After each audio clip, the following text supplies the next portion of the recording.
بسم اللہ الرحمن الرحیم بسم اللہ الرحمن الرحیم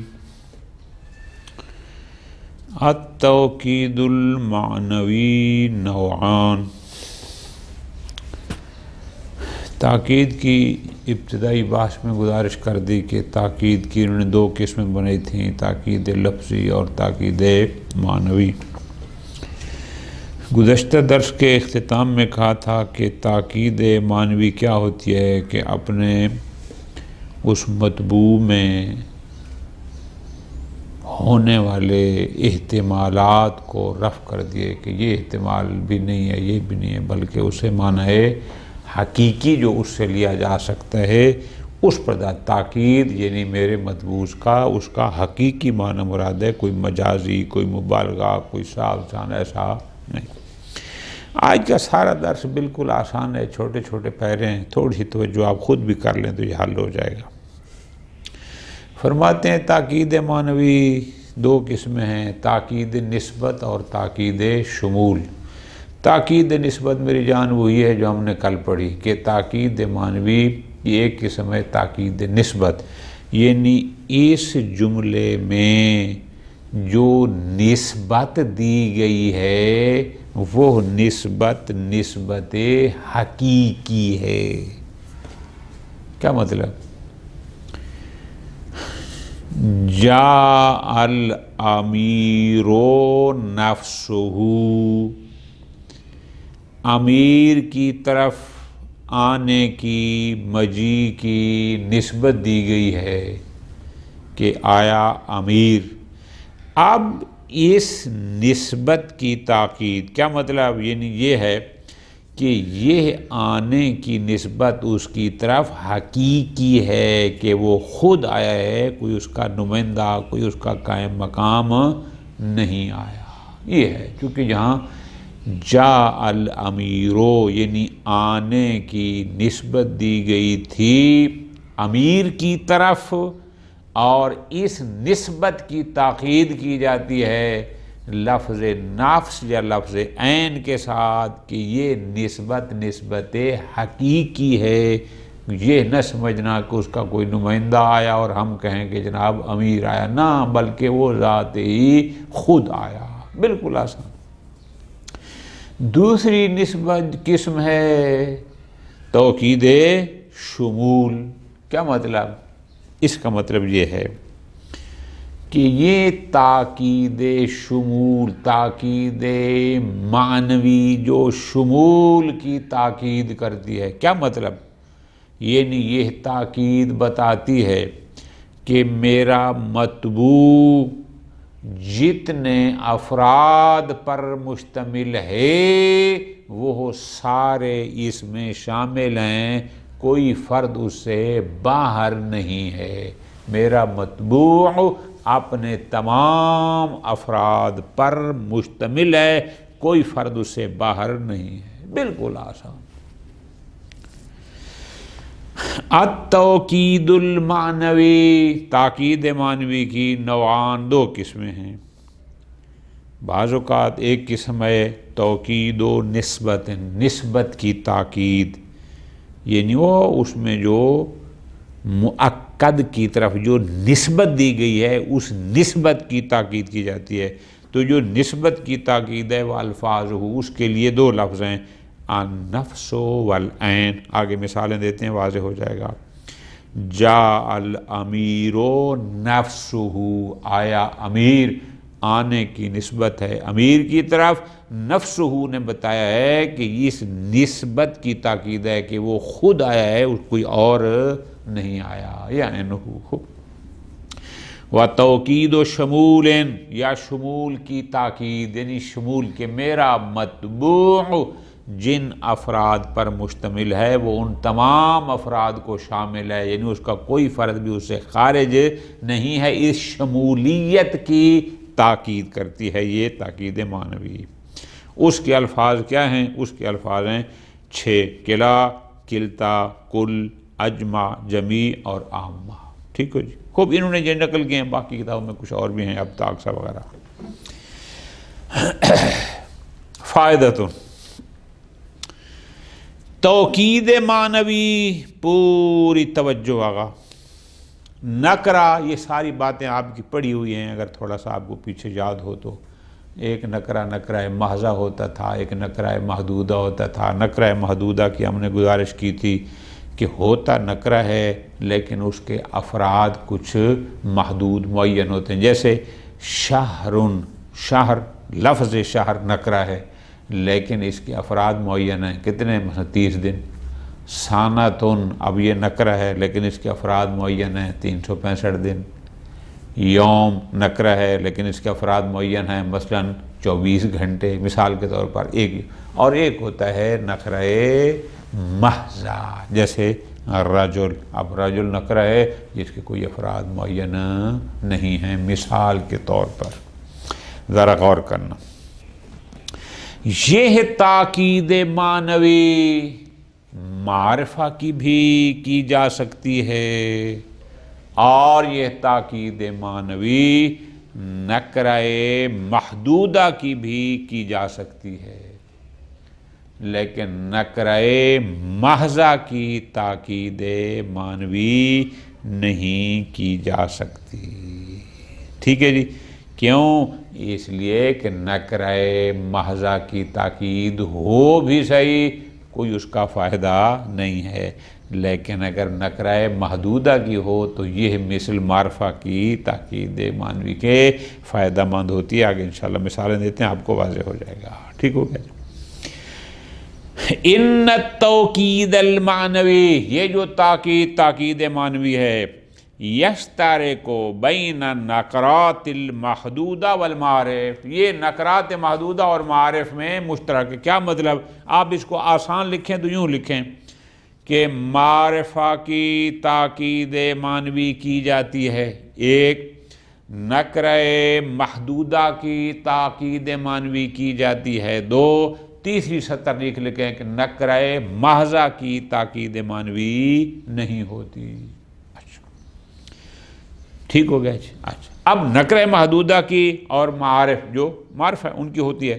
فرماتے ہیں لِأَنَّ فِي تَوْكِيدِ النَّكْرَةِ الْمَحْدُودَةِ فَائِدَةً كَالْفَائِدَةِ الَّتِي فِي تَوْكِيدِ الْمَعْرِفَةِ. فرماتے ہیں اس لیے یہ تاکید مفید ہونی چاہیے. ہم نے پیچھے پڑھا ہے کہ تاکید کا کوئی نہ کوئی فائدہ ہوتا ہے. تاکید کا کام کیا ہوتا ہے؟ تاکید کا کام ہوتا ہے احتمالات کو رفع کرنا. جیسے معرفہ میں احتمالات کو تاکید رفع کرتی ہے تو نکرہ محدودہ میں بھی ممکنہ احتمالات کو رفع کر دیتی ہے. لیکن اگر نکرہ محض ہو تو اس میں یہ کام، یہ فائدہ نہیں پہنچاتی. تو اس لیے ہم کہہ رہے ہیں کہ نکرہ محدودہ کی تاکید معنوی ہوتی ہے اور معرفہ کی، لیکن نکرہ محضہ کی نہیں ہوتی.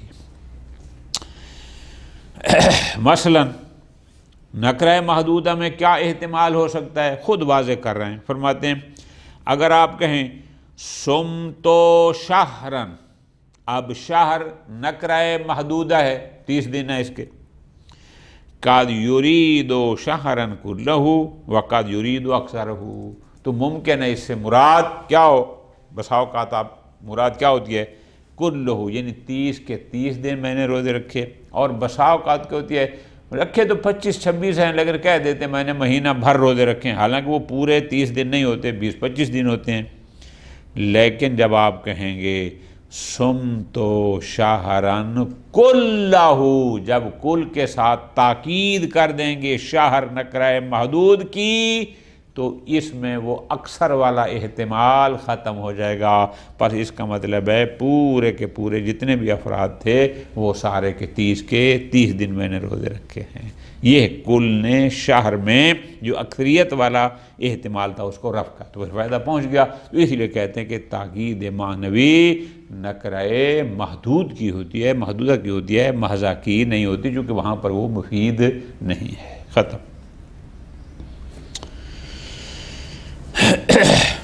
ہم نے کہا کہ نسبت کی تاکید کے لیے 2 لفظ ہیں، نفس اور عین. اور شمول کی تاکید کے لیے ہیں 4 لفظ، کلا، کلتا، کل، اجمع، جمی اور عامہ۔ اب ان کا استعمال تفصیل سے بتا رہے ہیں کہ کہاں کہاں نفس اور عین کا استعمال کرنا ہے، کہاں پر کل، اجمع، جمی، عامہ کا کرنا ہے، کس انداز میں استعمال کرنا ہے۔ بالکل آسان سی باتیں فرماتے ہیں النفس والعین، یہ جو 2 لفظ ہیں تؤکدان المفردہ والمثنی والمجموع، نفس اور عین کے تاکید کرتے ہیں، مفرد، تثنیہ، جمع، یعنی آپ مفرد کی تاکید کریں تو بھی ہو سکتی ہے نفس اور عین کے ساتھ، آپ تثنیہ کی تاکید کریں لفظ عین یا لفظ نفس کے ساتھ تو بھی ہو سکتی ہے، اور جمع کی تاکید کریں تو بھی ہو سکتی ہے، یعنی تینوں کے لیے یہ مؤکد بن سکتے ہیں، تینوں کی مفرد، تثنیہ اور جمع کی تاکید نفس اور عین کے ساتھ ہو سکتی ہے۔ طریقہ کار کیا ہوگا؟ مضافتین الی ضمیر، کہ یہ نفس اور عین پھر مضاف ہوں ایک ضمیر کی طرف، جو ضمیر اس اپنے مرجع یعنی مطبوع کے مطابق ہو۔ اگر وہ مفرد ہو تو ان کے ساتھ ضمیر مفرد کی لگائیں گے، اگر وہ جمع و تثنیہ ہو تو ان کے ساتھ ضمیر تثنیہ کی لگا دیں گے، اور اگر وہ جمع ہے تو ان کے ساتھ بھی ضمیر جمع کی لگا دیں گے۔ ٹھیک ہو گیا جی؟ مفرد، تثنیہ اور جمع کی تاکید لفظ نفس اور عین کے ساتھ کی جا سکتی ہے، شرط یہ ہے کہ ان کے ساتھ ضمیر لائی جائے جو ضمیر مطابق ہو کس کے، اور یعنی اس مطبوع، مفرد، تثنیہ، جمع یا کہ الی ضمیر مؤکد مطبوعا مطابقا لا، جو مطابق ہو فی الافراد والتذکیر، افراد اور تذکیر و فروعہما، یعنی افراد کی فروع ہو گئے تثنیہ اور جمع، اور تذکیر کی فرع ہو گئی مؤنث، یعنی اگر وہ مؤنث تھا تو ضمیر مؤنث کی لگائیں، وہ مذکر ہے تو ضمیر مذکر کی لگائیں، اگر وہ تثنیہ ہے تو ضمیر تثنیہ کی، وہ جمع ہے ضمیر جمع کی۔ بالکل آسان۔ جاء الرجل نفسہ، ہو کیوں لگایا؟ چونکہ رجل مفرد مذکر تھا تو ہم نے ضمیر بھی مفرد مذکر کی لگائی، یا عینو۔ جاء الرجلان انفسہما، چونکہ رجلان تثنیہ مذکر تھا، ضمیر بھی ہم نے ہما تثنیہ مذکر کی لگائی۔ جاءت ہند عینھا، ہند چونکہ مؤنث حقیقی تھی تو ہم نے نفسہا ضمیر بھی مفرد مؤنث کی لگائی۔ جاءت النساء اعینہن، اب نساء چونکہ جمع تھی تو اس لیے ہم نے ضمیر بھی آگے اعین کے ساتھ ہن جمع مؤنث کی لگائی۔ ٹھیک ہو گیا جی؟ بالکل آسان۔ یہ تو ہو گیا یہاں مسئلہ حل۔ فرماتے ہیں اذا کان المؤکد مصنوعا مثنی او مجموعا، جب آپ کا مؤکد مفرد ہے پھر تو ظاہر ہے اس کے ساتھ لفظ نفس اور عین بھی مفرد استعمال کریں گے، لیکن اگر مؤکد تثنیہ یا جمع ہے، یہ دیکھو نا، الرجلان جہاں تثنیہ تھا، النساء یہاں جمع تھا، اگر مؤکد جس کی آپ لفظ نفس اور عین کے ساتھ تاکید کر رہے ہیں، اگر وہ مؤکد مثنی او مجموعہ، اگر وہ تثنیہ یا جمع ہو، لفظ پہ غور، نکتہ ہے، اگر مؤکد تثنیہ یا جمع ہو تو پھر لفظ عین اور یا لفظ نفس کو کس طرح استعمال کریں؟ آیا ان کو بھی تثنیہ استعمال کریں، تثنیہ کے ساتھ تثنیہ، جم کے ساتھ جم، یا کوئی اور طریقہ ہے؟ بات سمجھ آ رہی ہے؟ جواب،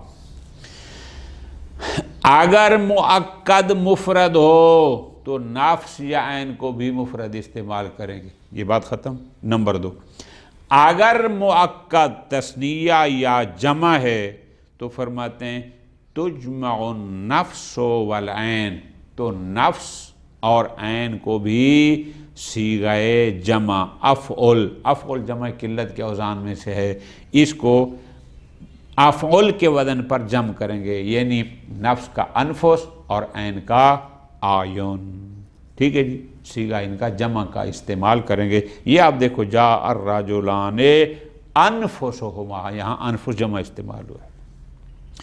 البتہ ایک اس میں باریکی ہے، باریکی کیا کہ اگر تو مؤکد ہے جمع پھر تو نفس اور عین کو صیغہ جمع کے ساتھ استعمال کرنا واجب ہے، لیکن اگر مؤکد تثنیہ ہے تو پھر نفس یا عین کو جمع کے صیغہ کے ساتھ استعمال کرنا واجب نہیں، لیکن مرجح ہے، ترجیح اس کو ہے کہ پھر بھی اس کو انفس اور آیون استعمال کیا جائے، نفساہما یا عیناہما تثنیہ استعمال نہ کیا جائے، چونکہ بعض لوگ کہتے ہیں کہ وہ بھی کر سکتے ہیں، لیکن فرماتے ہیں ہمارے نزدیک ترجیح یہ ہے کہ پھر بھی جمع ہو۔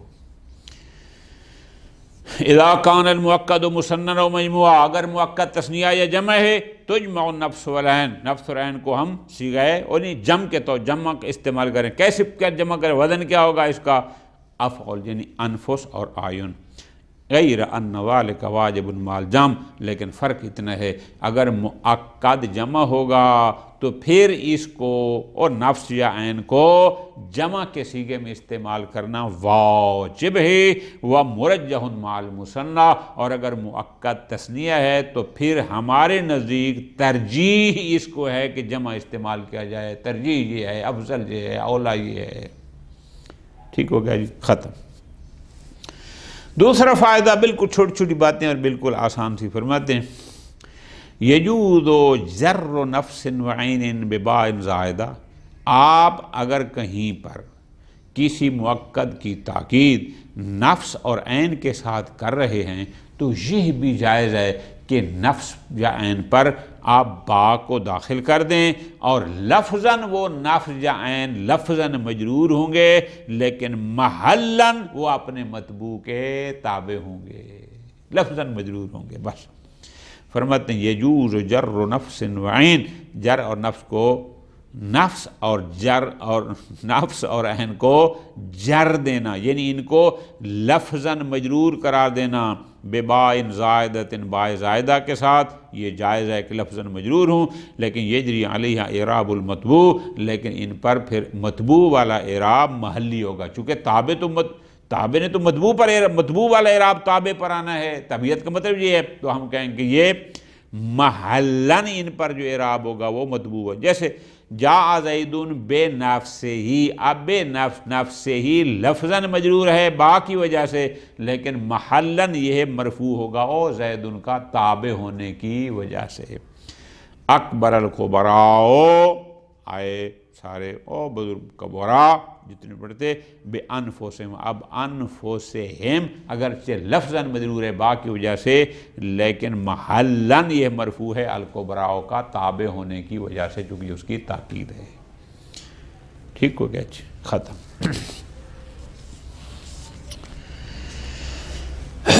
تیسرا فائدہ بالکل آسان، تھوڑی سی توجہ کے ساتھ فرماتے ہیں، کسی بھی ضمیر مرفوع متصل کی، لفظوں پہ غور، ضمیر مرفوع متصل کی تاکید لفظ عین اور لفظ نفس کے ساتھ لگائی جا سکتی ہے،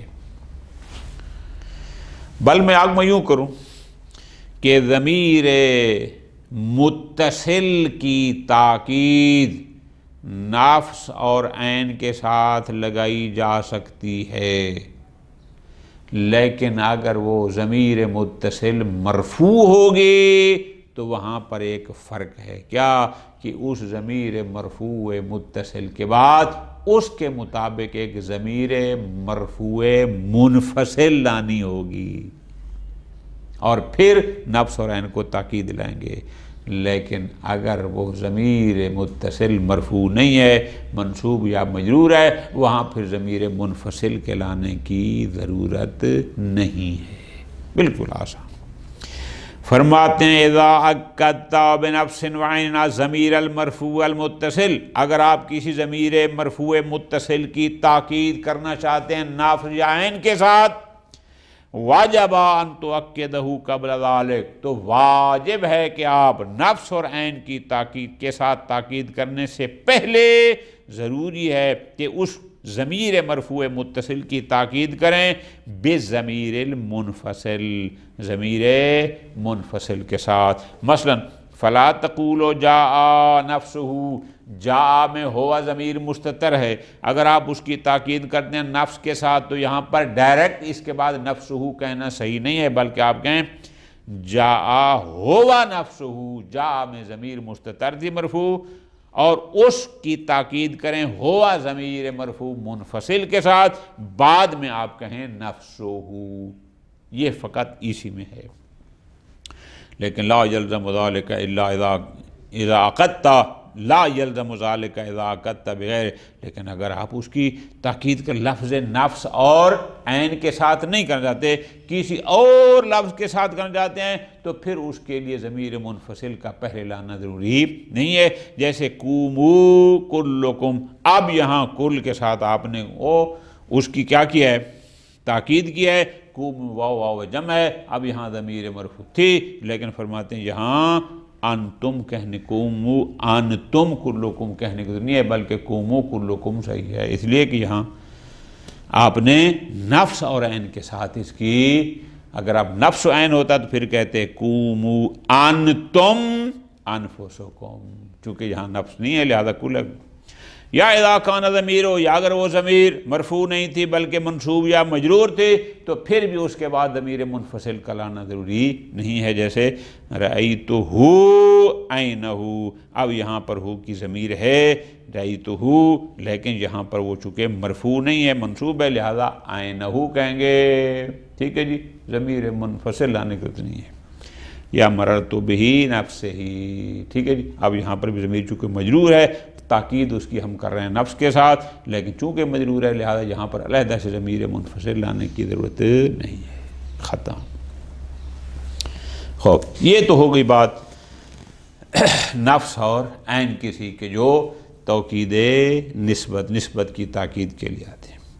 اب ہم نے کہا چار الفاظ تھے، کلا، کلتا، کل، اجمع، جمی اور عامہ، جو شمول کی تاکید کے، جو کہتے تھے ہمارا مطبوع جتنے افراد پر مشتمل ہے، یہاں پر وہ سارے مراد ہیں، اس کا کوئی فرد بھی اس سے خارج نہیں ہے، یعنی شمولیت کی تاکید کے لیے بالکل آسان۔ فرماتے ہیں کلا و کلتا تؤکدان المثنی، کلا اور کلتا تثنیہ کی تاکید کرتے ہیں، فرق اتنا ہے کہ فالاولی تؤکد المذکر، کلا مذکر کی تاکید کرتا ہے، والثانیہ یعنی کلتا تؤکد المؤنث، وہ مؤنث کی تاکید کرتا ہے۔ ٹھیک ہو گیا، ختم۔ جب بھی کسی تثنیہ کی مذکر ہو یا مؤنث، جب کلا اور کلتا کے ساتھ آپ اس کی تاکید کریں گے تو لازم ہے کہ کلا اور کلتا کے ساتھ اس مؤکد کے مطابق ضمیر لائیں۔ ٹھیک ہو گیا جی، خوب۔ پس لا بد من ان تتصل بضمیر المؤکد مطابقتین لہ فی التثنیہ، جب آپ کلا اور کلتا کے ساتھ تاکید کریں گے تو ضروری ہے کہ ان کے ساتھ ایک ضمیر ہونی چاہیے جو اس مؤکد کے مطابق ہو، مثلا وہ چونکہ تثنیہ تھا یہ بھی، لہذا سافر اخواکا کلاہما، اخوا کا تثنیہ تھا، کلا کے ساتھ ہما کی ضمیر لگانا ضروری ہے۔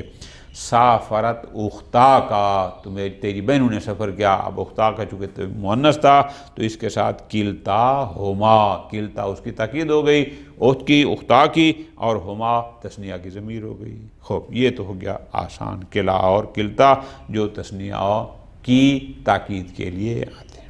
باقی رہ گئے چار، کل، اجمع، جمی اور عامہ۔ کل، لفظ اجمع، لفظ جمی، لفظ عامہ، ہر اس شے کی تاکید کے لیے آتے ہیں جو قابل تجزی ہو، یعنی جس کی جز ہو سکتی ہو، یعنی اس کے اجزاء ہونا ممکن ہو. جیسے لفظ قوم ہے، مثال اب قوم متجزہ ہے، جز کیوں؟ اس کے بہت سارے افراد ہیں.